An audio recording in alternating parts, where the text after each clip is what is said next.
పాండవులు అరణ్యవాసం చేస్తున్న సమయంలో, అది 11వ సంవత్సరం, ఒకనాడు ద్రౌపది ధర్మజుడు రోమశ మహాముని ఆశ్రమ సమీపంలో నడుచుకుంటూ వెళ్తున్నారు.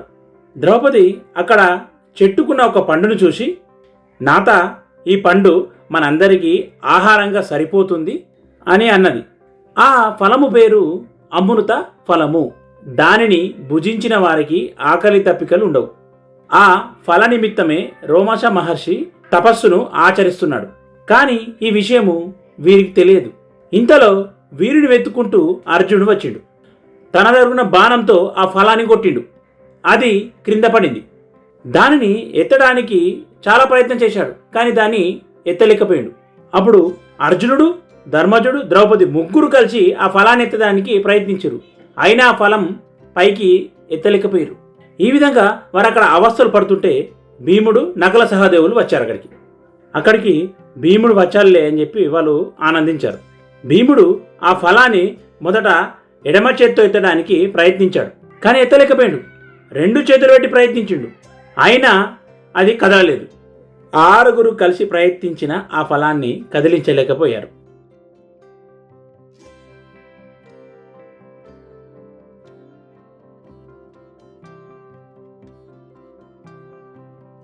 అప్పుడు ధర్మజుడు, కృష్ణ, నీ యొక్క సంకల్పం లేనిదే గడ్డిపోచ కూడా జరగదు కదా అని ధర్మజుడు అనుకున్నాడు.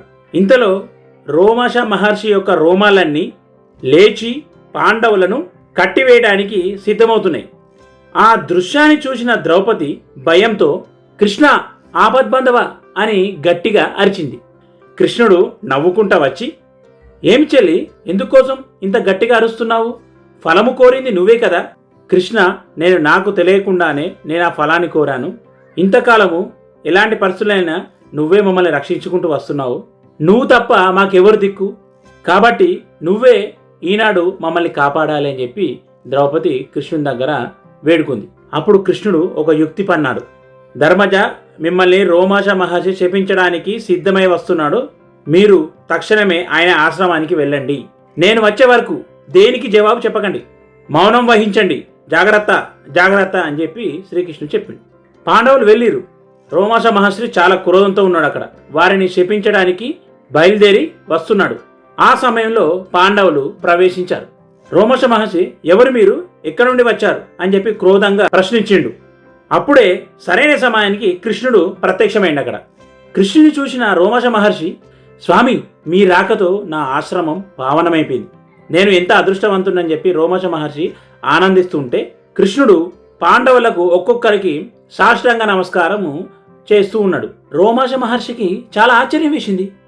సాక్షాత్తు నారాయణ స్వరూపుడైన శ్రీకృష్ణుడే వీరి పాదాలకు నమస్కరిస్తున్నాడే, వీరు ఎంత గొప్పవారో అని భావించి ఆ ఋషి కూడా పాండవులకు సాష్టాంగ నమస్కారం చేసిండు. అప్పుడైనా వారికి లొంగిపోయినట్లే కదా. అప్పుడే శ్రీకృష్ణుడు శాంతి శాంతి శాంతి అని చెప్పి అన్నాడు. దేహరీతిగా, మనోరీతిగా, ఆత్మరీతిగా నువ్వు శాంతిని పొందునాయనా అని చెప్పి శ్రీకృష్ణుడు ఆశీర్వదించాడు. ఆ వెంటనే ఆయన క్రోధం చల్లారింది. కృష్ణ, ఏమి నీ లీలలు, నిన్ను మించిన వారు ఇంకొకరు లేరు కదా, అలాంటిది నమస్కారం చేయడం ఏంటిది, ఇందులో ఆంతర్యం ఏమిటి అని చెప్పి అడిగిండు. అప్పుడు శ్రీకృష్ణుడు, రోమశ మహర్షి, నేను భక్త మానస సంచారిని, భక్త పరాధీనుడను. వీరు నాకు పరమ భక్తులు. ఎలాంటి పరిస్థితిలోనైనా నన్ను మరవనివారు. కనుకనే నేను వీరికి దాసుడనయ్యాను. పాండవుల యొక్క భక్తి ప్రపత్తులు రోమశ మహర్షి గుర్తించి, ఆ ఫలమును మీరే భుజించి ఆయురారోగ్యాలతో శాంతి సౌఖ్యాలతో వర్ధిల్లండి అని చెప్పి దీవించిండు. కనుకనే పాండవులు చివరి వరకు ఆరోగ్య ఆనందాలను, శాంతి సౌఖ్యాలను అనుభవించారు. కనుక మీ యందు భక్తి స్థిరంగా ఉంటే దేనినైనా మీరు సాధించవచ్చు. భక్తి గల వారికి భగవంతుడు దాసుడవుతాడు. ఎలా ఉందండి ఈరోజు స్టోరీ? నచ్చినట్లయితే లైక్ చేయండి, షేర్ చేయండి, సబ్స్క్రైబ్ చేయండి. ధన్యవాదాలు.